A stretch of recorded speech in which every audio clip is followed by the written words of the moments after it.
सूरज ढला, रात हो गई। रात ने बिछौना समेटा और दिन उग गया। आज का दिन महादेव के नाम था। ब्रह्मा और विष्णु के बाद शिव के अवतरण की सूचना से जनमानस हर्षित ही नहीं, चमत्कृत भी था। राजगृह के पश्चिमांचल में जन समुद्र सा उमड़ पड़ा। इन 3 दिनों में अनेक व्यक्ति सुलसा के घर आए। उन्होंने अपने अपने ढंग से उसे ब्रह्मा, विष्णु और महेश की सन्निधि में उपस्थित होने के लिए प्रेरित किया। पर भय, प्रलोभन, आग्रह, दबाव आदि में से कोई भी विद्या उसके मानसिकता को परिवर्तित करने में प्रभावी नहीं बन सकी। 3 दिन और 3 भगवानों का अवतरण। आश्चर्य, महान आश्चर्य। पर चमत्कारों की श्रृंखला यहीं संपन्न नहीं हुई। चौथे दिन का चमत्कार नगरी की उत्तर दिशा में घटित हुआ। विशाल संवत्सरण में स्फटिक सिंहासन, अशोक वृक्ष, पुष्प वृष्टि, सुरदुंदुभि, छत्र, चंवर आदि अष्ट प्रतिहार्यों से सुशोभित धर्म चक्र प्रवर्तक तीर्थंकर को देख लोगों के नयन विस्फारित हो गए। 4 तीर्थ साधु, साध्वी, श्रावक, श्राविका की परिषद से परिवेष्टित वे मानसरोवर में हंस, देवसभा में इंद्र और नखत तारों से भूरे पूरे गगन में चंद्रमा की उपमा को अर्थवत्ता दे रहे थे। 3 दिनों से अपने प्रयत्न में असफल और निराश सुलसा की सहेलियां और आस पड़ोस के लोग दौड़े दौड़े से आए। उन्होंने इस आशा और उत्साह से उसे तीर्थंकर के अवतरण की सूचना दी कि आज तो वह हमारी बात मानकर अवश्य भगवान के दर्शन करने के लिए चलेगी।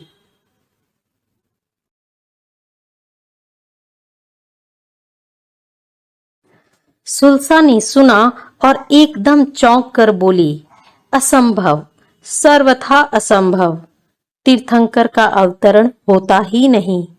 मात्र साधना तपस्या की टेढ़ी मेढ़ी कंटाकीर्ण पगडंडियों पर बढ़ता हुआ ही कोई व्यक्ति उस ऊंचाई तक पहुंच सकता है। भगवता जन्म से नहीं, कर्म से प्राप्त होती है। पर हमने अपनी आंखों से जो देखा है, आत्मविश्वास के स्वर में लोगों ने कहा। स्वयं की आंखें भी कई बार व्यक्ति को धोखे में डाल देती है। एक गूढ़ सच्चाई प्रकट करते हुए सुलसा बोली, क्या वे तीर्थंकर नहीं हैं? लोग प्रश्नायित हुए। तीर्थंकर तो भगवान महावीर है। वे यहाँ से बहुत दूर चंपा में धर्मोद्योत कर रहे हैं। उनके अभी यहाँ आने की न तो कोई सूचना है और न ही कोई संभावना है। सुलसा ने घुमाकर उत्तर दिया। फिर वे कौन हैं? लोगों ने अगला प्रश्न किया। यह मुझसे क्या पूछते हो? आप स्वयं ही समझदार हो। कुछ क्षण चिंतन की मुद्रा में स्थित रहने के बाद वह फिर बोली, मेरी आत्मा तो कहती है कि कोई ढोंगी, इंद्रजालिक या बहुरूपिया इन दिनों अपनी नगरी में आया हुआ है। वही लोगों को चमत्कृत करने के लिए नित नए रूप बनाता है और सबको भ्रम में डालता है। लोग चले गए। सुलसा अपने काम। नव अवतरित तीर्थंकर का प्रवचन हुआ। नव अवतरित तीर्थंकर ने सुलसा का प्रसंग छेड़ते हुए पूछा, क्या वह नहीं आई? मैंने तो सुना है कि वह अरहतों निर्ग्रंथों की परम भक्ता है। उसका नाम सुनते ही बद्धांजलि हो जाती है। उनके पथ में अपलक पलके बिछा देती है। अगवानी करने के लिए कोसों तक जाती है। प्रश्न के साथ ही कई व्यक्ति एक साथ मुखरित हुए। प्रभो, आप तो उसके आने की बात करते हैं और वह तो आपको तीर्थंकर मानने को भी तैयार नहीं है। नव अवतरित तीर्थंकर की भौहें चढ़ गई। उसी भाव मुद्रा में वे तत्काल वहां से उठे और सुलसा के घर पहुंचे। कुतूहल प्रिय हजारों हजारों लोग उनके पीछे हो लिए। अपने भवन के सामने अकल्पित और अप्रत्याशित भीड़ को देख सुलसा बाहर आई। सुलसा से दृष्टि स्पर्श होते ही सद्य अवतरित तीर्थंकर मुखरित हुए। सुलसे, तू मेरे दर्शनार्थ नहीं आई? नहीं, वह धीमे से बोली। क्यों नहीं? मेरी इच्छा। क्या तू मुझे तीर्थंकर नहीं मानती? मैं धर्म चक्र प्रवर्तक 25वां तीर्थंकर हूं। आप अपने आप को कुछ भी कहें, कुछ भी समझे, यह आपकी इच्छा है, मुझे इसमें कोई आपत्ति नहीं, पर मैं आपको 25वां तीर्थंकर कदापि नहीं मानती। सुल्सा ने निर्भीकता के साथ स्पष्ट उत्तर दिया। क्यों नहीं मानती? सुल्सा ने माथा ठोक लिया और बोली, क्या आप नहीं जानते कि एक काल चक्र के एक आवर्त में इस भरत क्षेत्र में 24 ही तीर्थंकर होते हैं। यह एक अनादिकाल की नियत परंपरा है। त्रिकाल में भी इसमें परिवर्तन संभव नहीं। इस स्थिति में 25वें तीर्थंकर होने का दावा करना क्या उतना ही बड़ा झूठ नहीं है जितना यह कहना कि आज सूरज पश्चिम में उगा है, आकाश में कुसुम। पर अनादिकालीन परंपराओं में कभी कभी अपवाद भी घटित हो जाता है। तू बता, मैं महावीर से कहाँ कम हूँ? मेरी अर्हता किस अर्हत से कम है? फिर उपस्थित लोगों की ओर नजर घुमाते हुए बोले, ये हजारों हजारों लोग नासमझ तो नहीं हैं जो मुझे तीर्थंकर मान रहे हैं, मेरी सर्वज्ञता को स्वीकार कर रहे हैं। पुनः सुल्सा की ओर अभिमुख होकर बोले, तुझे मुझको तीर्थंकर मानना होगा। तीर्थंकर मान मेरी स्तवना वंदना। उनके होठ फड़फड़ाने लगे, नथुने फूलने लगे। सुल्सा बोली, लोग आपको कुछ भी माने, इससे मुझे क्या?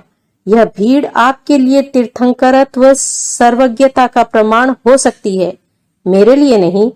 मेरी प्रभुता तीर्थंकरत्व की कसौटी तो वीतरागता है।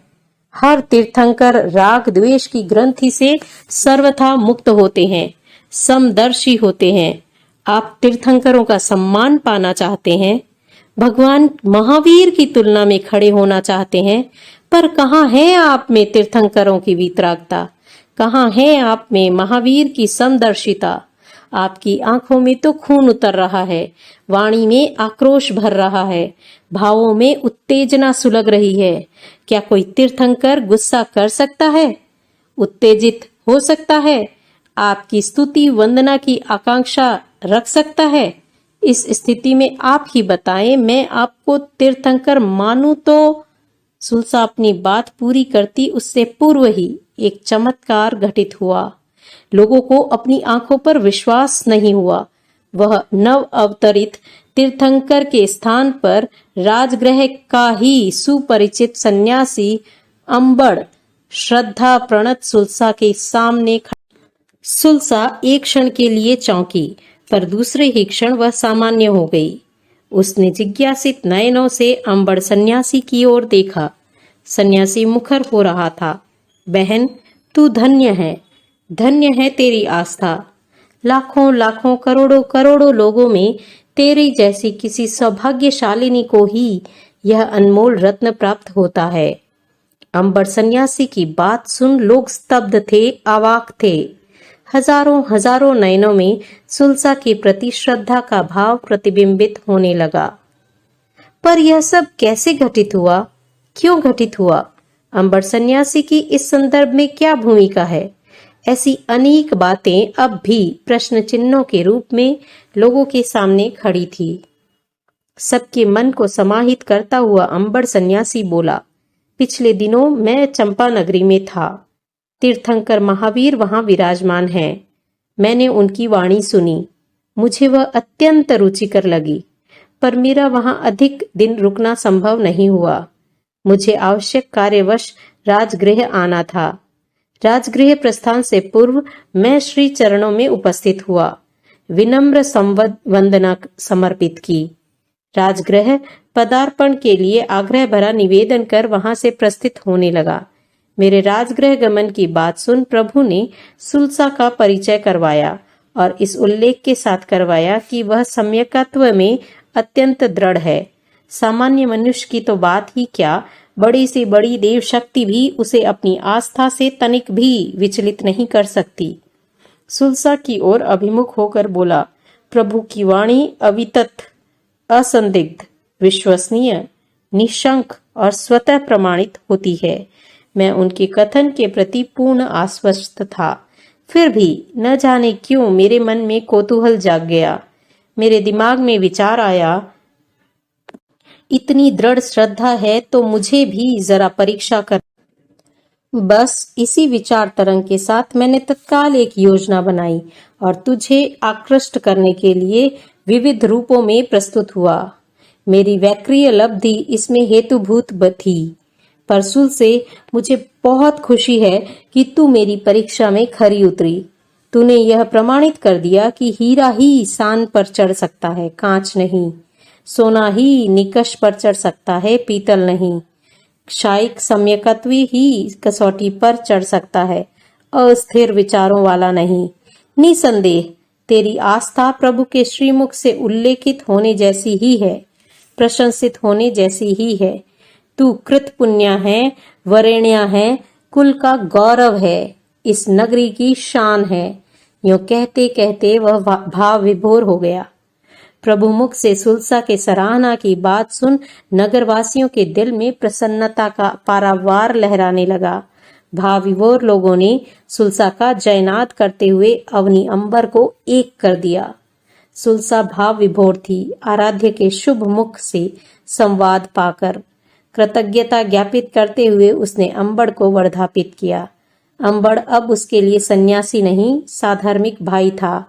अपने भाई का उसने यथोचित सत्कार और सम्मान किया। निर्ग्रंथ प्रवचन के प्रति सुलसा की यह दृढ़ आस्था उसके तीर्थंकर गोत्र के उपार्जन में हेतुभूत बनी।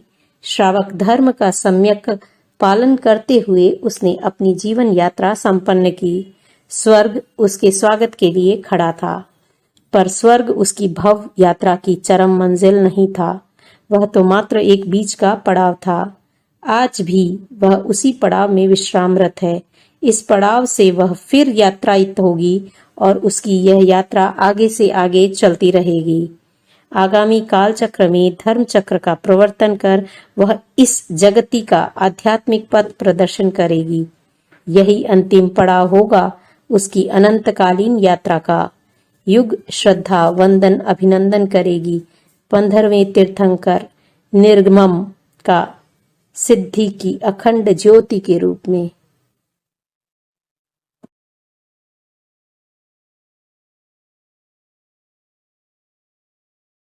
हम ये जरूर जानना चाहेंगे कि आपको हमारे ये प्रयास कैसे लग रहे हैं, और अगर आपके पास इसे बेहतर बनाने के कोई सुझाव हैं तो हमें जरूर लिखिए कमेंट बॉक्स पर। इसके अलावा अगर आप कोई और टॉपिक सुनना चाहते हैं उसे भी हमारे साथ जरूर शेयर करिए। और अगर आप हमारे चैनल पर नए हैं और आपने अब तक हमारे चैनल को सब्सक्राइब नहीं किया है तो please subscribe the channel and share the video more and more। बहुत बहुत धन्यवाद।